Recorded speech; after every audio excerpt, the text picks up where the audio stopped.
Let's talk about bond polarity and dipole moments. So my last lesson, I talked about electronegativity, and then I also did a summary of all the periodic trends. But now that we understand electronegativity, if we're looking at a chemical bond between two elements, as long as we know the electronegativity trend, we can make a pretty good educated guess of or assessment that it's going to be polar, nonpolar, or an ionic bond. And what does all that stuff mean, right? Well, remember that electronegativity is basically a measure of how strongly an atom attracts electrons to itself in a bond.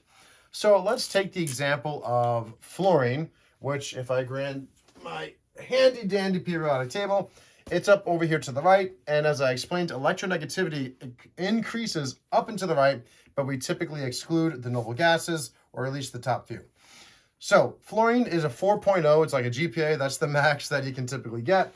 And so if we bond a fluorine with another fluorine, they both attract the electrons very strongly, right? And so this would be the Lewis structure of fluorine, and they share 2 electrons.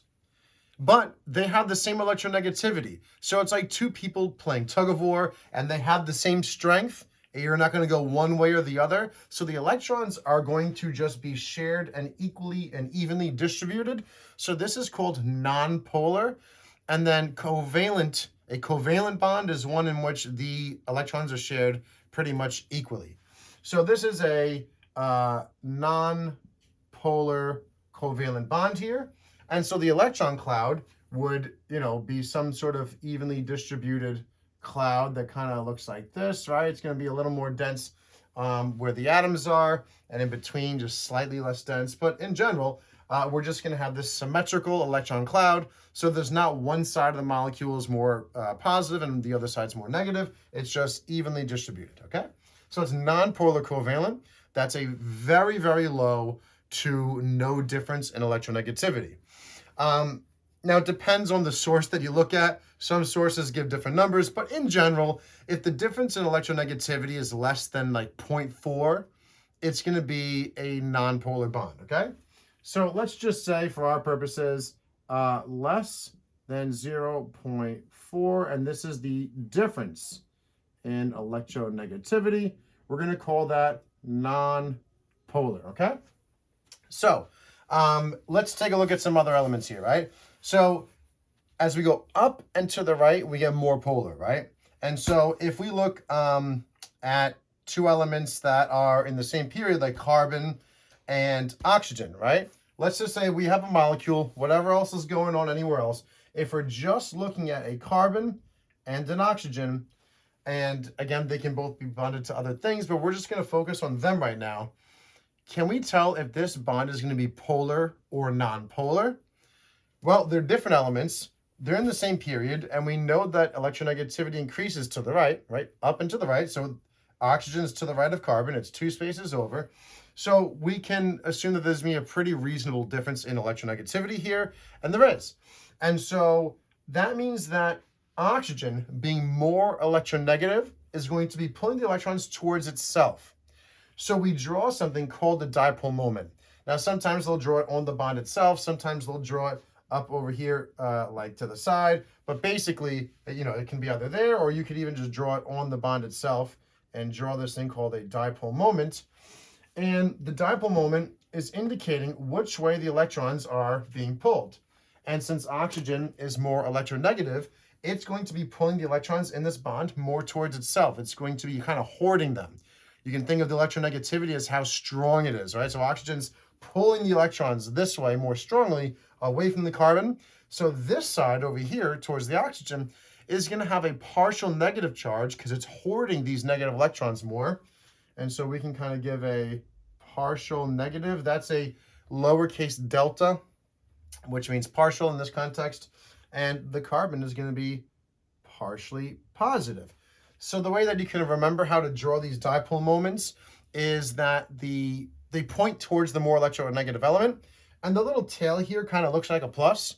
So it's going to go towards the side that's going to be more electropositive, or the side that's going to be deficient in electrons with a partial positive charge. So this is going to be a polar covalent bond because it's between a more electronegative element and a less electronegative element.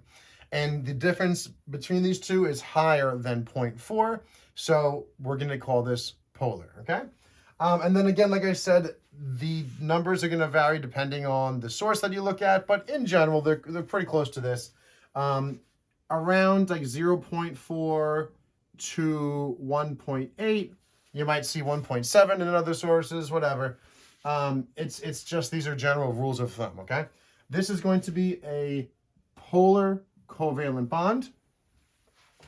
And then for the NP, I could have written nonpolar covalent, but I guess I ran out of room. So that's nonpolar covalent. Covalent just means you're sharing electrons.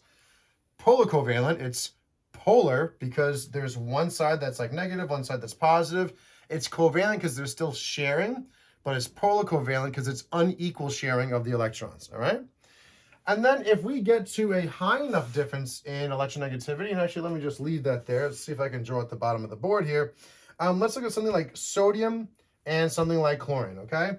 So sodium is all the way to the left, and chlorine is all the way to the right. And we have sodium, sodium has Na, and we have chlorine over here.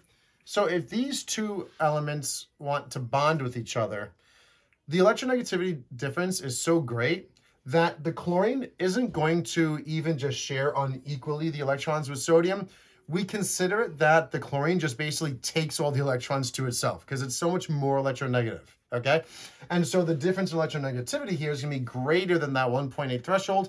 And after that point, we call it ionic. And basically, this is all on the scale, right? You have very equal sharing of the electrons for nonpolar covalent. You have unequal sharing of electrons in the polar covalent. And then the unevenness gets so strong that we eventually just call it a full transfer. And we call that an ionic bond. And so in this case, sodium has 1 valence electron because it's in group 1. Chlorine has 7 typically. But what we're actually going to show is that the electron is going to get taken away from the sodium, it's going to get transferred to the chlorine, and then they're going to have charges. So this is going to be a positive, this one over here is going to be a negative, and now we have an ionic compound, not a polar covalent bond or not a nonpolar covalent bond. This is now ionic, and so in general, electronegativity differences between the two elements that are greater than 1.8, we consider ionic. And that's basically it. I mean, I guess the other thing that you may see on your exam, but I haven't really seen it asked too much in general chemistry, is what is the dipole moment, like the definition of it. We use a mu, and it's to represent it. And it's just basically the charge times the distance. So if there's a big separation of charge, what is that charge? And then the distance between the charges, right? And then that's going to give us your dipole moment. But, you know, they basically have to give you that charge or if you're in a more advanced class, you may have to calculate it. But comment down below if you want me to expand on that topic right here. But that's it for bond polarity. So if this helped, please give a like, follow, share, save. Check me out over here. You can patronize me, and I'll see you in the next one.